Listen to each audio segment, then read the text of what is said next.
नमस्कार दोस्तों, स्वागत करती हूँ आपका अपने YouTube चैनल ममता स्टडी ग्रुप में। तो कैसे हैं आप सब? आशा है कि अच्छे होंगे और अच्छे होने चाहिए।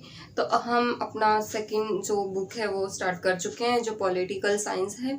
तो उसका हमने फर्स्ट चैप्टर स्टार्ट किया था। उसके हमने 2 वीडियो डाली है और आज थर्ड और लास्ट वीडियो है। चैप्टर बहुत छोटे छोटे हैं इनके, तो 2 या 3 वीडियो या 4 वीडियो में कंप्लीट हो जाएंगे। तो हमने 2 वीडियो अपलोड कर दी है। अगर किसी ने वो वीडियोस नहीं देखे तो वो वीडियोस भी देख लें, और अगर किसी ने अभी तक चैनल को सब्सक्राइब नहीं किया है तो चैनल को सब्सक्राइब करें और बेल आइकन जरूर दबाएं, जिससे आपको हमारी वीडियो की नोटिफिकेशन सबसे पहले मिलेगी। और ज़्यादा से ज़्यादा चैनल को शेयर करें और लाइक करना ना भूलें। तो शुरू करते हैं हम अपना लास्ट जो है उसका पार्ट।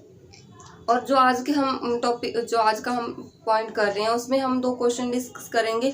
जो बाकी के क्वेश्चंस हैं वो इतने इम्पोर्टेंट नहीं हैं, तो हम ये 2 ही करेंगे क्वेश्चन। इसी में हमारा पूरा सारा चैप्टर हो जाएगा। और जो हमने 2 वीडियोस में जो मेन पॉइंट किए हैं उसी में पूरा चैप्टर था, और ये उसमें नहीं थे, तो हमने ये 2 क्वेश्चन डिस्कस कर रहे हैं। जैसे हमने वो 2 वीडियोस में जो काम किया है उसी में सारे क्वेश्चन आ जाएंगे, चाहे छोटे हों चाहे बड़े हों क्वेश्चन। वही अगर आप अच्छे से समझ जाओगे, उस वीडियो को अच्छे से देख लोगे, तो आपको सारे के सारे पॉइंट, सारे के सारे टॉपिक समझ में आ जाएंगे। तो हम शुरू करते हैं आज का। हमारा जो लेसन चल रहा है वो है सत्ता की साझेदारी, जिसका हम पार्ट 3 कर रहे हैं। और हमारी बुक है लोकतांत्रिक राजनीतिक, यानी पॉलिटिकल साइंस का ही ये है। और इसका क्वेश्चन हम फर्स्ट कर रहे हैं। फर्स्ट क्वेश्चन है, आधुनिक लोकतांत्रिक व्यवस्थाओं में सत्ता की साझेदारी के अनेक रूप हो सकते हैं, व्याख्या कीजिए। आधुनिक लोकतांत्रिक यानी जो अब लोकतंत्र व्यवस्था चल रही है,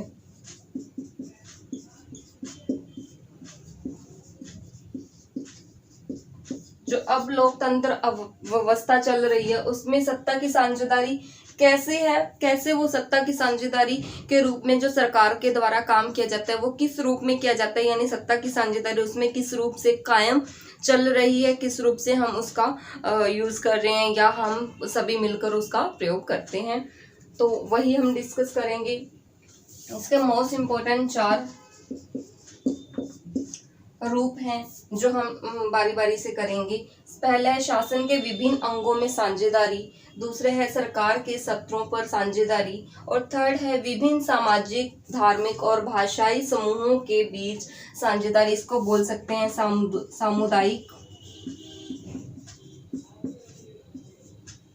सामुदायिक सत्ता में साझेदारी।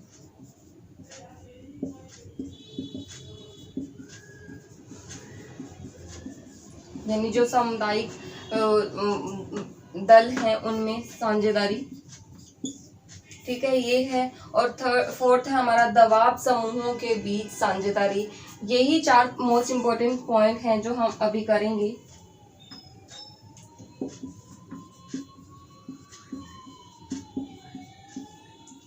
फर्स्ट है शासन के विभिन्न अंगों में साझेदारी। शासन के विभिन्न अंग कौन से हैं? सबसे पहले हमें ये पता होना चाहिए। वो विभिन्न अंग 3 है। पहला विधायिका, कार्यपालिका, न्यायपालिका।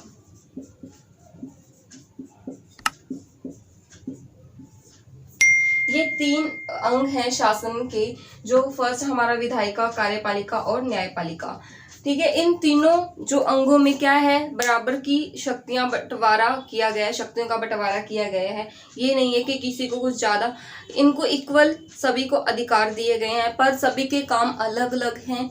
तो यही है कि इनमें क्या है, सत्ता में साझेदारी है कि किसी को ऐसा नहीं है कि कोई एक ही पार्ट है वही सारा काम कर रहा है, कोई एक ही समूह है वही सब काम कर रहा है, ऐसा नहीं है। शासन के जो है 3 अंग बनाए गए हैं, विधायिका, कार्यपालिका और न्यायपालिका, ठीक है। जो कार्यपालिका है वो काम करती है, कार्य को करती है, लेकिन ये किसके अधीन काम करती है? संसद के, ठीक है। ये किसके अधीन काम करती है? संसद के अधीन काम करती है। लेकिन इन दोनों का जो काम है वो कौन देखती है? न्यायपालिका।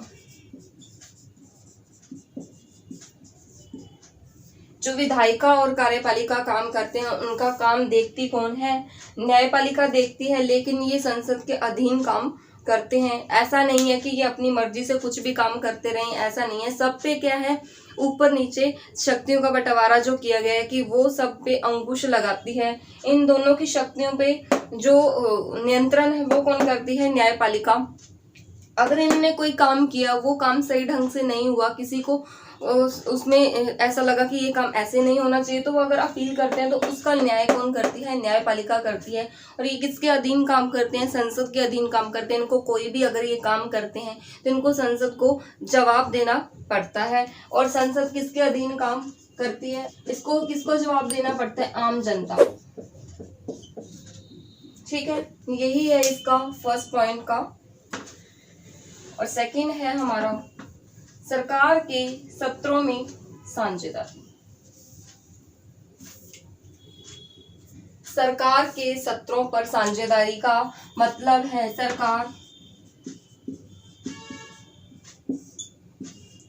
दो प्रकार की सरकार मानी जाती है। जो पूरे देश पे काम करती है उसको बोलते हैं केंद्र सरकार,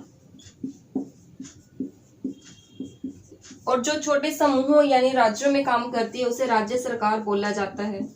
हर देश में इसके अलग नाम है, लेकिन जो भारत में हम नाम बोलते हैं केंद्र सरकार, जो पूरे केंद्र पर यानी पूरे भारत में जो गतिविधियां होती हैं उन पर नियंत्रण करती है, वो केंद्र सरकार। और राज्य सरकार अपने राज्य की जो गतिविधियां, जो काम करवाया जा रहा है उन पे जो नियंत्रण करती है वो राज्य सरकार होती है।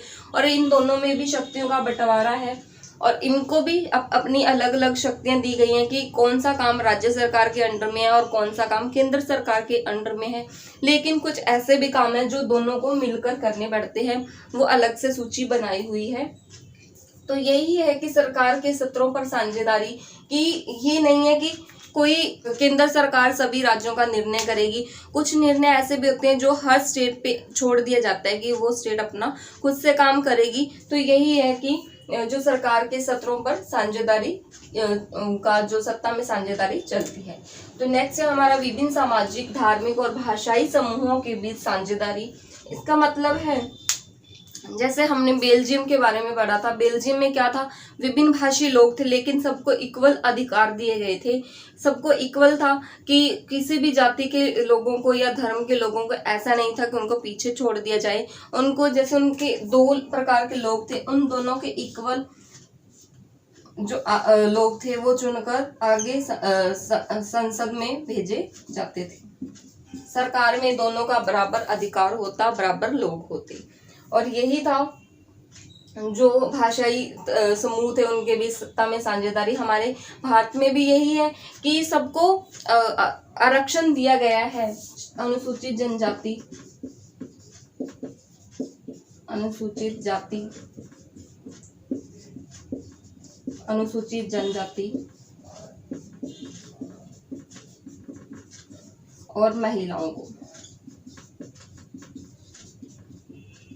सबको आरक्षण दिया गया है कि इनमें से इतने लोग चुनकर आएंगे। यही होता है समूहों के बीच साझेदारी। क्योंकि ये नहीं है कि कोई एक ही प्रकार के लोग या एक ही जाति के लोग या एक ही समूह के लोग सरकार को चलाएंगे। सभी को अधिकार दिया जाता है कि वो अपनी जो उनमें कैपेसिटी है उसका यूज कर सकें, अपनी जो पावर है उसका यूज कर सकें। उसके बाद है दबाव समूहों के बीच साझेदारी। दबाव समूहों के बीच साझेदारी का क्या अर्थ है? जैसे कोई सरकार चुनाव करवा रही है, सरकार चुनाव करवा रही है, किसी क्षेत्र के अकॉर्डिंग चुनाव होता है, क्षेत्र के अकॉर्डिंग चुनाव होता है। अगर किसी क्षेत्र में किसी एक भाषा का या एक जाति का, एक भाषा, एक जाति या एक धर्म का दबदबा है, तो क्या करेगी जो पॉलिटिकल पार्टी होती है वो उसी भाषा में से या उसी धर्म में से किसी को वो आरक्षित करते हैं चुनाव के लिए। क्योंकि ये चीज रहती है कि उनको ये लगता है कि इस पार्टी में से अगर इसको हम चुनाव के लिए खड़ा करेंगे या इसको हम अपना जो पार्टी का टिकट देंगे तो क्या है ये अच्छे से आ सकता है सत्ता में। तो यही रहता है दबाव समूहों के बीच साझेदारी, और हर प्रकार के व्यापारी, किसान, मजदूर, इनके सभी के संघ बने होते हैं, क्योंकि इनको भी अपने अधिकारों के लिए, अपने जो काम हो रहा है उसके लिए बोलना पड़ता है। तो इनका भी दबाव रहता है अपने अधिकारों के प्रति। तो यही है दबाव समूहों के बीच साझेदारी। तो डिस्कस करते हैं अपना नेक्स्ट क्वेश्चन।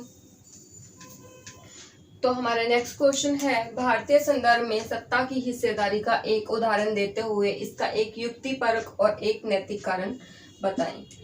भारतीय संदर्भ में सत्ता की हिस्सेदारी यानी कि जो हमारी 13वीं लोकसभा थी 1994 से 2004 तक, और 14वीं जो लोकसभा थी 2004 से 2009 तक, इसमें क्या था कि बहुत सारी राजनीतिक दलों ने, हमारे देश में बहुत सारे राजनीतिक दल हैं, सब भाग लेते हैं चुनाव में, लेकिन क्या हुआ, किसी को कोई बहुमत नहीं मिला। तो जो 13वीं लोकसभा थी उसमें क्या हुआ, जो बहुत सारी पार्टियों ने मिलकर, 20 पार्टियों ने मिलकर क्या किया, बहुमत प्राप्त किया, और फिर कौन सी गठबंधन किया, एनडीए यानी राष्ट्रीय लोकतांत्रिक गठबंधन के द्वारा सरकार बनाई, और जिसमें प्रधानमंत्री कौन बने थे, श्री अटल बिहारी वाजपेयी।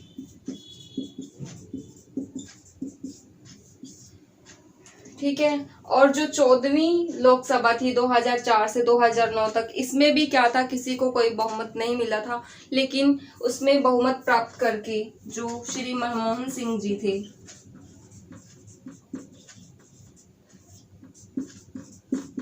उन्होंने बहुमत प्राप्त किया और प्रधानमंत्री के पद पर रहे। तो यही है कि जो सत्ता की साझेदारी है कि इसमें बहुत सारी पार्टियां भाग लेती हैं, लेकिन अगर कभी किसी को बहुमत नहीं मिलता तो काफ़ी सारी पार्टियां आपस में मिलकर बहुमत प्राप्त करती हैं और किसी एक को अपनी मर्जी से किसी एक को उस पद पे करते हैं। और इसके जो युक्तिपरक कारण क्या है, इसमें बहुत सारी पार्टियां होती हैं,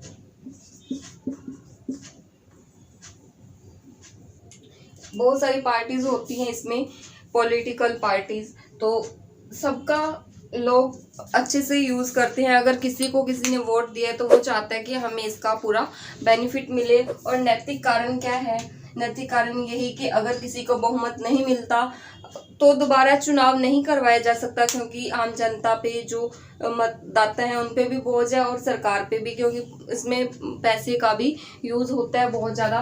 तो फिर क्या है कि काफ़ी सारी पार्टीज मिलकर बहुमत प्राप्त कर लेती हैं और सरकार का गठन होता है। ये इसका नैतिक कारण है। तो हमारे जो इम्पोर्टेंट क्वेश्चन थे वो हमने कर लिए हैं। तो हम अब कल नेक्स्ट अपना चैप्टर शुरू करेंगे। तो आप अच्छे से अपना वीडियोस को देखें और अच्छे से काम करना शुरू करें। तो कल मिलते हैं अपनी नेक्स्ट वीडियो के साथ। तब तक के लिए धन्यवाद।